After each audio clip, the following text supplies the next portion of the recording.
Starting. All right.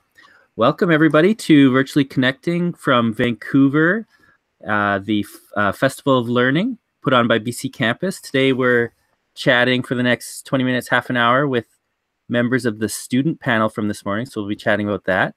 My name is Terry Green, and I'm just going to quickly move to the real deal on-site people and have you quickly introduce yourselves. Who do we have there? Yeah, hello everybody. My name is Kiana Alexander. I'm a member of the Métis Nation of the Northwest Territories, but have had the privilege to create a life here on the territories of the Musqueam, Squamish, and Tsleil-Waututh peoples. And I am currently just about halfway through my master's degree in leadership at Railroads University. Wonderful. Morning, everyone. Name's Lukash, Zalubniak. I'm a fifth-year sociology and philosophy student over at the University of Victoria. Yeah, real focus on social structures and how we enjoy them. Awesome. Excellent. Hi, everybody. My name is Kennedy. I just finished my second year at the University of British Columbia here on our Vancouver campus in media studies with a minor in anthropology. I'm really excited to be continuing a little bit of what we did on our panel this morning today, live on the internet for you guys. My name is Chris. I'm the lead of student supports for eCampus Ontario, and I run the SXD Lab initiative, which stands for Student Experience Design. And I'm very privileged to be a part of this. No longer a student, regrettably, but I'm happy to be a part of this discussion.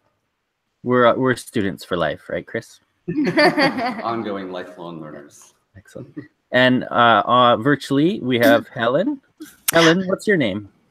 I think I'm Helen DeWard. I teach at the Faculty of Education in Orillia, Ontario. So I'm very pleased to meet you. Excellent. And hi, I'm Irene Stewart, and I am a faculty member in services at St. Clair College from Southwestern Ontario. And Irene, this is your debut with audio on Virtually Connecting. Yay! And I'm Terry Green. I'm with eCampus Ontario as well, and I am in a basement in Peterborough right now. Cool. So this is no interrogation or presentation, nothing like that. We just want to chat with you about how your student panel went. Can you tell us a little bit about it? Yeah, who wants to start? If you're looking at me, you're looking at me. Yeah. All right. Brilliant panel this morning. Johnny was a phenomenal facilitator. Yeah. Yeah, really good questions, really directed the conversation. And in terms of content, what it really boiled down to and what we eventually pulled out and parsed out as themes was we were looking at the way that space and to a lesser degree time are utilized in our classroom settings and in our campus settings. And the ways that we can alter those to generate senses of belongings in students and faculty to create levels of comfort that assist in long-term learning or even just short-term acclimation so that people are able to more thoroughly flourish and explore their own lifestyles within these campus structures and including off-campus structures, be it online, digital, or other mediums through that. Yeah, and just kind of jumping off that, another thing that we talked about this morning that was really evident was the importance of, in the space where we're learning, listening and making sure that you're visibly listening, you're showing that you're listening and giving feedback and responding and kind of fostering a space where it's collaborative and it's not just people with knowledge imparting that knowledge, but it's a two-way street where the students are helping teachers learn things that they might not know, as well as the teachers doing their thing as educators. Mm-hmm. Yeah, and I think one of the interesting pieces was how do we kind of expand what already exists in terms of how we measure or competencies or whatever that may be, to include spaces of belonging, and kind of how can we do that in a more co-created, collaborative way where there's a level of reciprocity between everybody really, in how we can, nobody knows. And one theme that came up a lot was exploring that space of getting comfortable being uncomfortable, and how none of us really know the path forward to creating these spaces in a good way, both physically and in the online space. So how do we do that? Yeah, so it was a really, really neat conversation that just flew by. But I think got us started on some really good threads. Wonderful. Can you give us a sense of who how many people were there? Who was there in the audience? Was it mostly educators? Other students are there? How many people? I would say the audience was mostly like administrators and professors and teachers and people that work with colleges, whether they're teaching or helping with technology stuff, distance education. I'm not sure how many other students were in the audience. I think not many. Very few. Yeah, I think we were mostly the students that were here this morning, but it was mostly, yeah, I would say like administrators and professors and people that work somewhere in higher education, whether it's through distance education and online or at a physical campus. Okay. The audience is mainly the gatekeepers of education. Yeah, yeah. They should hand over the keys. Well, that's kind of the whole. Yeah. I'm sure Chris was at yesterday's session with Jesse Stommel. Were the rest of you able to see that? Okay. I was. I wasn't. Okay. No, I wasn't here. Yeah. It sounds like some of the things. Irony. Yeah. Sounds like some of the themes he talked about carried on into this morning's chat. So that's great to hear. Very much. So were there any next steps come out of the talk? Like what came of it? Well, Johnny at the end asked our professional panelists, or the people that are the administrators, the 4 of them that were with us, to make a commitment based on what they've heard from us, and we had some popcorn feedback from the audience. And so some of the things they were saying was making sure that they were committing to making sure student voices are heard. And so Jesse was saying, using some sort of funding to make sure that students can come to these events, because it's important that we have, it's great to have administrators that are enthusiastic and want to help students, but if you don't have the student voice present, you're lacking something. And so that was one of the kind of promises or commitments that he made, was to make sure that students have the opportunity to come to these events and to share their opinions, because it's for us, it's for the students, so our voices and opinions need to be there. So that was one of the nice things that kind of came from the panelists' reflection. So, sorry to interrupt. Do you have examples or things that you've experienced from your own campus settings that you brought to this panel conversation? Things that, this is what it looks like, this is what it sounds like when student voices are actively engaged and listened to? Yeah, we had a couple examples of that. I can talk about my one with this. So I was talking about physical space at UBC in Vancouver, and how so I've been there for 2 years. And so over the course of my 2 years so far at UBC, I've noticed a real effort being put into curating the physical space to make a sense of belonging. So that was when it's dark in the wintertime, stringing up lights on the main walkway on campus, and providing maps of where the microwaves are on campus, and little things like that seem kind of inconsequential, but really make a huge difference for students feeling like the campus is a place where they live and belong. It's not just a place where you sit in a classroom and then leave. That was one example. And I like that as someone who lives on campus at UBC, and I walk on campus every day. During the wintertime when it was dark, the string lights on the main walkway made a huge difference. It was so pretty, and I enjoyed going outside even when it was raining. So that was one example that came to mind for me, for sure. Yeah, and in my case, part of it was removing students and professors or learners or teachers in that way from kind of that dichotomy, and moving into more of a system of co-created space and co-created learning, but also creating that space for not necessarily emotional connection, but at the very least understanding between peers. So rather than saying, welcome to my office, V00123456, it's, hey, how are you doing, Luke? How's the day been? Let's talk. Yeah. And actually having that sense of an individual rather than just an assembly line product. Yeah. Yeah, and I think there's the other piece that's interesting is that I think because belonging is so complex and multifaceted, and kind of creating these open conversations, I think I think really it was a perfect example. There weren't these super concrete takeaways, but I think that's exactly the point, is that we don't really know exactly what this looks like. And dependent on if you're in an online space, if you're in a blended program, if you are in a physical space, or even down to what you're studying, it's going to look different. And there will be some emergence, even as people go through the program and are in different stages, or, whatever that looks like. I think was really the idea of breaking down the silos that keep the people that want to make this happen and the people that know what they need, and how can we create more spaces for a conversation like we had on stage today. I think was one thing of what it looks like was what we did today.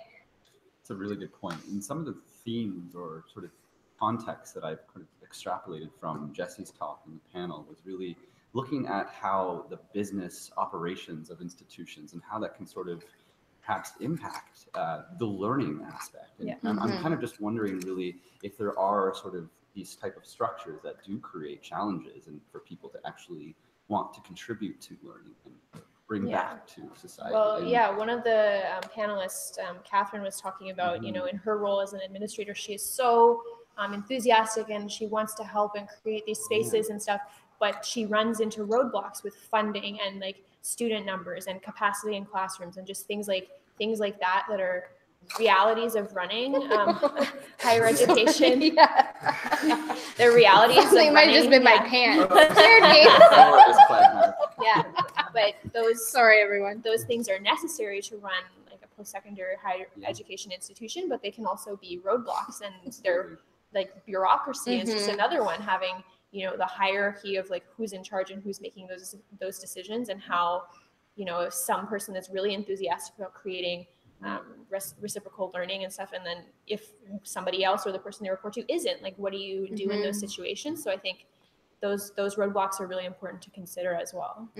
Is the question of kind of which systems of knowledge and which epistemologies are given validity and which are completely discounted. Yeah, absolutely. Chris, are you seeing any threads between some of the SXD lab work and what they're talking about today? Absolutely. One of the projects that we're developing right now is called Free the Learning, and it's really looking at that disconnect that we're talking, or whether there really is a disconnect between the higher education structures and business operations, and whether that is really creating challenges for actual learning opportunities. And certainly, like, there's definitely a lot of interest amongst students in Ontario to like explore these questions and see how they can improve it from the student perspective, the end user perspective. And I'm really interested to explore this further and kind of see where those sort of disconnects lie and see how we can really address and potentially come up with solutions to improve that. Do you see some of the grassroots, I'm going to use the word rhizomatic types of things that happen with students, because it's really, it's student initiative. It's building bridges with faculty, instructors, with student learning centers. I don't know, what kinds of things do you see happen, Chris, in Ontario, and the three of you who are in the BC context? And do you see this spreading across the country, or is it going to be siloed to the provinces?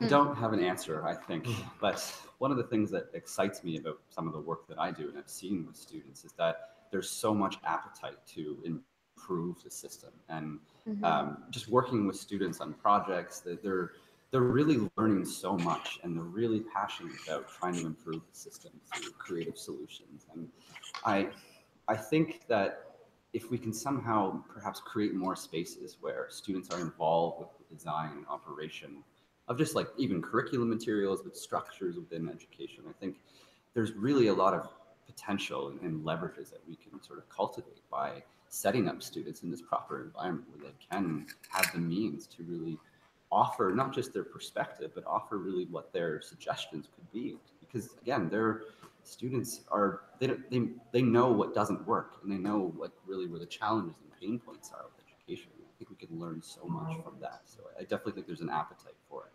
But I don't really have an answer to your question. What it also is, it's not just the creation of spaces, but also either the removal or the alteration of barriers that exist. And looking at what prevent students or faculty in that way from communicating effectively or from developing empathy or whatever other skill it is that is necessitated at that point, and seeing what the origination point of that barrier is and whether it's relevant in the modern day. Right. Yeah, I think part of it also has to do with like the facilitators and like we were talking about like the gatekeepers, who is in charge of making those decisions. Like in terms of examples of like student activism and stuff like that, I feel really lucky that at UBC Vancouver, our student government is very active in making sure that all the decisions that are made, whether in terms of construction or alterations to faculty requirements and stuff, always involve the students, either through student government or student faculty associations. And right now our president, Santa Ono, is like very involved in making sure that UBC is not just a classroom, it's a place where you can like live and go to events and experience things at museums and go to a show and things like that, and making sure that it's a community and not just a place full of classrooms. So I think it depends on, you know, who is gatekeeping and who has the power to make those decisions. Because like if you have someone who is willing to listen to students and make those changes, it makes a huge difference. The community aspect, I think, is very important. It's like contributing to like an institutional commons almost, working together to achieve the goal, which should be about learning. It's a very good point. I've been reflecting kind of this whole time when you guys were listening about your question about it staying in the provinces or kind of like how this can expand. And I think really it's just about gathering people from across different provinces. I mean, we're a little BC heavy right now, but you know, just starting these conversations from different spaces, because I think there's people in every institution that are kind of hungry for this kind of conversation. And I think collaboration beyond the limits of provinces would be fruitful for sure. But I think it just comes down to people that can that just say, hey, do you want to hop on Google Hangouts and have a chat about this? And, you know, just there would be some initiative there, but I think it definitely would be to the benefit of everybody to and ultimately I can see the network growing out of subject matter areas, not to say it's siloed, but it could grow across the country with, say, my field is media and digital literacies, you know, making the connections within course content to build networks. That's one of the objectives or goals that I set out for students. How do we build networks of learning? So here's a network, let's build one together. And then there's a fruitful enterprise that comes out of it, and it's a meaningful kind of artifact of what they've learned in a course content. So it's building, I think, those connections for students with students, as opposed to saying, here's your assignment, write an essay. Instead of, here's your assignment, build your network. Right. Yeah. I like that.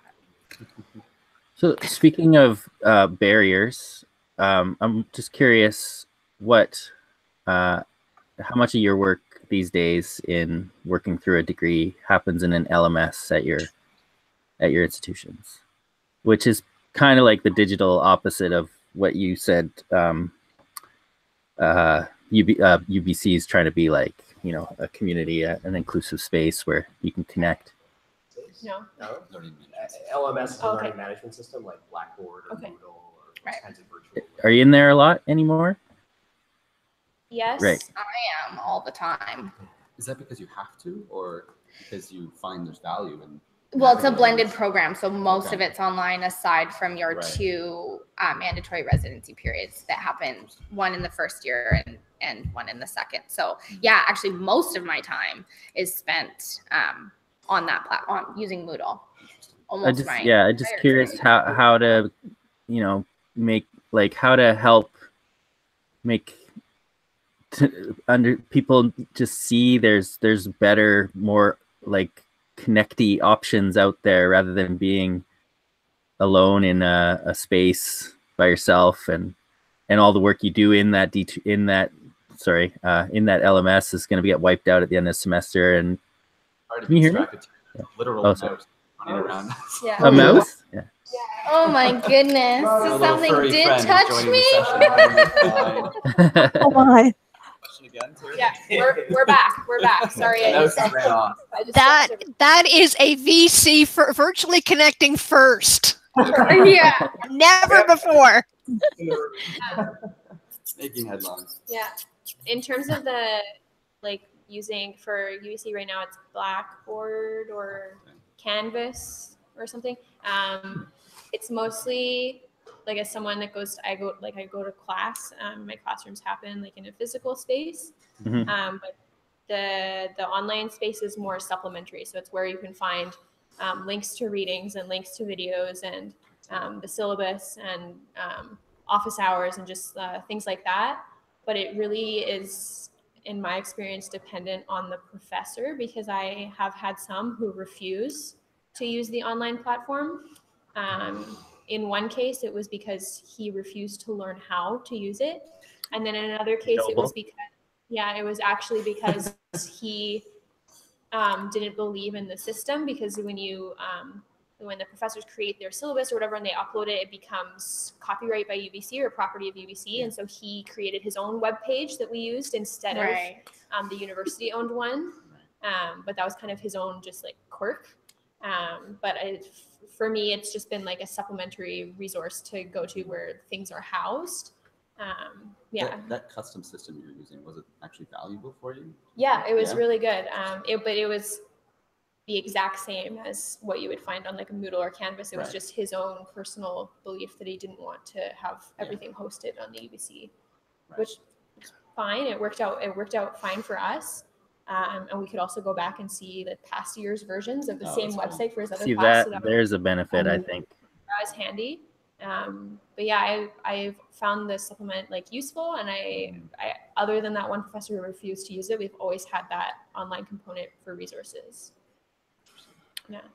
I just want to pop in, actually. Sorry, I didn't want to pop in, but I'm going to pop in. Hi, Clint. I wanted to pick up on this thread. There was a lot of really good conversation around space and place and the importance of creating these spaces and places. Mm-hmm. And one of the things that came up, Paul Stacey brought it up from the Open Education Consortium, like how do we actually extend this in the online environment? How do we create those really unique spaces that students feel like they belong? And this is not just a place to kind of go and get your course content, but is actually part of the community.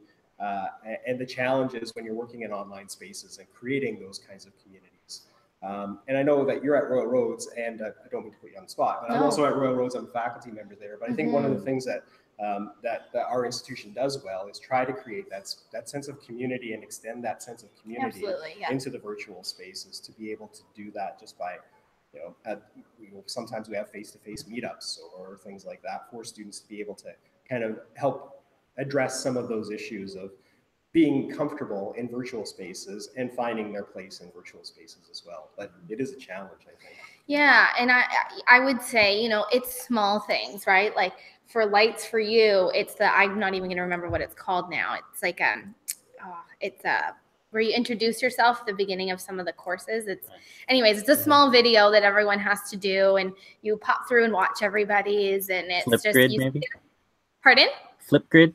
Yeah, that's what it is. Yeah.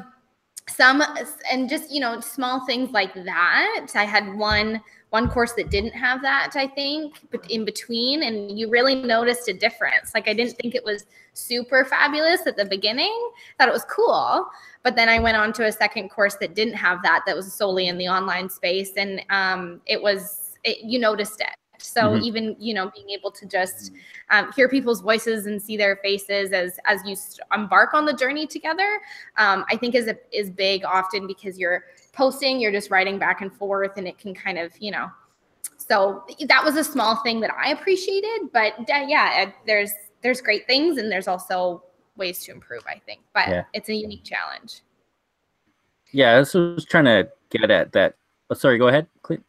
No, go ahead, ask your question. But I'm just aware that this door is going to open up in about 2 minutes here. Okay. So.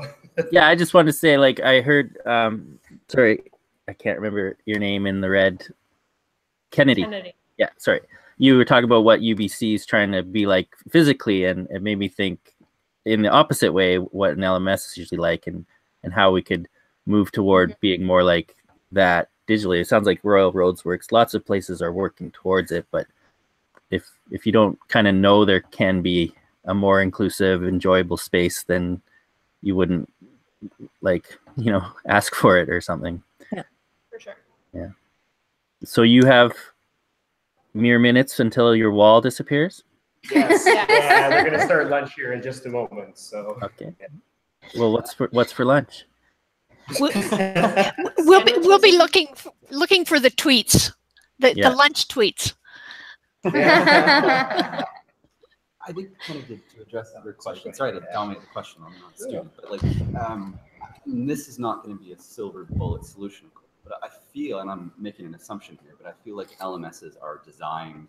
Obviously, the businesses are designing them, but they're working with institutions and institutional support staff to really hammer out the features and what's going to be included in these LMSs. And I really think there probably should be benefit, if it's not already been done, to work with students to kind of look at how they're navigating these structures. And really, is it going to be beneficial for the learning process? I think that's really key. If it's not being done, then it absolutely shouldn't. If it is, then hopefully those like recommendations or suggestions going to those user experiences on an LMS is actually taken seriously. The LMS I know best has like 47 tools, one of which students could see each other's work in. And as soon as you like roll that course over at the end of the year, all that work is gone. Yeah. So, maybe keep half of that one tool and then let's build better, more collaborative tools from there. Yeah. What I've personally seen with we use course spaces at UVic is that a lot of the way that it functions is not very intuitive as a system. It doesn't make sense in the way that you navigate pages or find content or even you save or anything like that. And we have such great, like you look at a phone application nowadays, you look at anything like that, and it's a very simple design, but it's effective in transmitting the information. So I think part of that is that if we're going to go forward and improve them, we need to start taking inspiration from those kind of things, because it's hard enough to put find a reading online, let alone ask your professor a question through their course space or through their Blackboard or anything along those lines. All right. I'm aware that lunch is coming up. You guys are recording already, so I want to thank you very much for participating in this. Yeah, of course. Thank you so much. That was great. You. Thanks for joining us through the internet. Yeah. Ask Chris if he has socks. I think the answer is Chris has socks. I mean, like extra socks to hand out. Yep. Sure. I'm gonna owe you some socks back, I think. Sorry, Chris. Thanks so much. Thanks so much for taking time out of your day to talk to us. I really appreciate it. Have a good rest of your day. Yeah. Thank you. You too. Thanks. Bye-bye. Bye-bye. Helen and Irene, you want to keep chatting or should we stop the broadcast? Trying to figure out how to leave. You just walk away. Oh, Helen's gone. Okay. Well. Okay, I'm okay with stopping as well, but thank you very much. And I'm glad I finally got the microphone thing solved. That's great. Have a wonderful rest of your day. Thank you. Bye.